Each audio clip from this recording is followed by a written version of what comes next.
வணக்கம், நான் நயினார் நாகேந்திரன் பேசுகிறேன். வரும் 22ஆம் தேதி மதுரையில் முருக பக்தர்கள் மாநாடு நடைபெற இருக்கிறது. அனைவரும் கலந்து கொண்டு சிறப்பிக்குமாறு அன்போடு வேண்டுகிறேன். நன்றி, வணக்கம். அனைவருக்கும் வணக்கம்.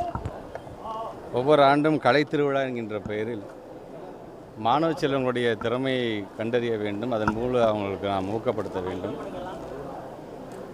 அது வட்டார அளவில், பள்ளி அளவில், வட்டார அளவில், அந்த மாவட்ட அளவில், அது மாநில அளவில் தேர்ந்தெடுக்கப்படும் பொழுது அதில் தேர்ந்தெடுக்கப்படுகின்ற இருவருக்கு கலையரசன் கலையரசி விருதுகளை மாண்புமிகு தமிழ்நாட்டு முதலமைச்சர் அவர்களும் மாண்புமிகு தமிழ்நாட்டினுடைய துணை முதலமைச்சர் அவர்களும் தொடர்ந்து ஒவ்வொரு இடமும் கலந்து கொண்டு அதை வழங்குவது வழக்கமாக உள்ளது. தமிழ்நாட்டுடைய முதலமைச்சர் சொன்னார், ஒவ்வொரு ஆண்டும் அவர் வெற்றி பெற்று அடுத்தடுத்த கட்டத்துக்கு செல்லுகிறார்கள்.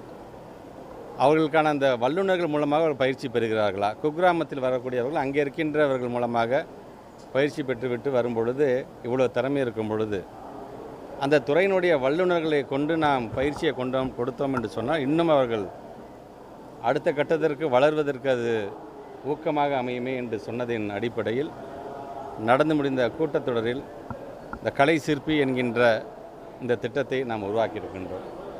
ஏறத்தாழ இதற்காக ஒரு 70 லட்சம் ரூபாய் ஒதுக்கீடு செய்யப்பட்டு ஒவ்வொரு கலையில் இருக்கின்ற ஒவ்வொரு வல்லுநர்களையும் அழைத்து வந்து இந்த 3 ஆண்டுகளில் மாநில அளவில் தேர்ந்தெடுக்கப்பட்டிருக்கின்ற, தேர்வு செய்யப்பட்டிருக்கின்ற, வெற்றி பெற்றிருக்கின்ற மாணவ செல்வங்கள் ஒவ்வொரு பேட்சாக அந்த கலையின் சார்ந்து எந்தெந்த கலையோட வல்லுநர்கள் இருக்கிறார்கள் உடனடியாக அது மூலமாக இது போன்ற பயிற்சிகள் ஒரு இடத்துல தங்க வச்சு ஏறகாத 16ஆம் தேதி ஆரம்பித்து இன்றைக்கி நிறைவு விழாவாக இன்றைக்கு இந்த 21ஆம் தேதி வரைக்கும் பிள்ளைகள் தங்கியிருந்து ஓவியத்தில் யாரெல்லாம் செலக்ட் ஆனாங்களோ அந்த ஓவியம் சார்ந்திருக்கின்ற ஒரு ஆர்ட் டீச்சர் மூலமாக அந்த பிள்ளைகளுக்கு நாங்கள் புதிதாக அந்த பயிற்சியை வழங்கியிருக்கின்றோம். அந்த பிள்ளைங்க சொல்லும்போது நாங்கள் வரைஞ்சி செலக்ட் ஆகிறதுக்கும் இங்கே ஆசிரியர்கள் சொல்லித்தரதுக்குமே நிறைய வித்தியாசம். ஒவ்வொரு பேக்ரவுண்ட்லேருந்து வந்த பிள்ளைகள். ஸோ அந்த திறமைகளை கண்டறிகின்ற அந்த பணி இந்த 6 நாட்களாக இங்கே தங்கியிருந்து இந்த பணியெல்லாம் அந்த பிள்ளைங்க இன்றைக்கி வந்து பெற்றிருக்கிறது, பயிற்சியை பெற்றிருக்கிறார்கள். ஆக அந்த வல்லுநர்களுக்கும் என்னுடைய நன்றிகளை தெரிவிச்சிட்டேன். குறிப்பாக மாணவ செல்வங்களுடைய திறமையை கண்டறிகின்ற அந்த பணியில் உங்களுக்கே தெரியும், நம்முடைய தமிழ்நாட்டு முதலமைச்சர் எந்த அளவுக்கு இந்த ஊக்கம் வழங்கக்கூடியவர் என்று உங்களுக்கே தெரியும்.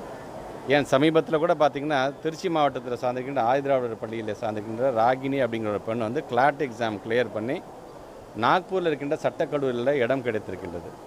அந்த குழந்தை ரோட்டில் நின்று வரவேற்கிறதுக்காக நிற்கும் பொழுது அந்த பக்கம் போன தமிழ்நாட்டு முதலமைச்சர் கீழே இறங்கி அந்த பிள்ளைக்கு வாழ்த்து மட்டுமல்ல, பல்வேறு சீர்திருத்தங்களை சமூக நீதி சார்ந்திருக்கின்ற சமுதாய வளர்ச்சிக்கான பல்வேறு திட்டங்களுக்கு எந்த பேனாவால் கையெழுத்து போட்டாரோ அந்த பேனாவே அந்த பிள்ளைக்கு ஒரு பரிசாக வழங்கியிருக்கார் என்பதை எங்கள் துறைக்கு ஒரு மிகப்பெரிய ஒரு ஊக்கம் அது. ஆக அப்படி பிள்ளைகளுடைய சாதனைகளை கண்டறிகின்ற ஒரு விதத்தில் இந்த கலை திருவிழாவும் அதற்கு அடுத்த கட்ட இடமாக இருக்கின்ற இந்த கலை சிற்பியும் மிகப்பெரிய ஊக்கத்தை எங்களுடைய பிள்ளைகளுக்கு வழங்கும் என்கின்ற நம்பிக்கை எங்களுக்கு இருக்கின்றது.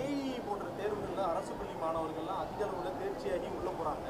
ஆனால் அவ்வளோ பெரிய நிறுவனங்களை பார்க்கும்போது அவங்க கிராமப்புறத்திலிருந்து வரக்கூடிய மாணவர்களுக்கு இந்த மனப்பான்மையை வந்து ஊக்கப்படுத்துறதுக்கு எந்த மாதிரியான முயற்சி? 2 வருஷமாக உங்களுக்கே தெரியும், நாங்கள் வந்து இந்த ஃபீல்டு விசிட் கூட்டிகிட்டு போகிறோம். அதாவது 11th படிக்கிற பிள்ளைங்களையே கல்லூரிக்கு அழைச்சிட்டு போனது. ஃபஸ்ட்டு தடவை நாங்கள் ஆரம்பிக்கும் போது பார்த்திங்கன்னா 33,000 பிள்ளைகள் கலந்துக்கிட்டாங்க.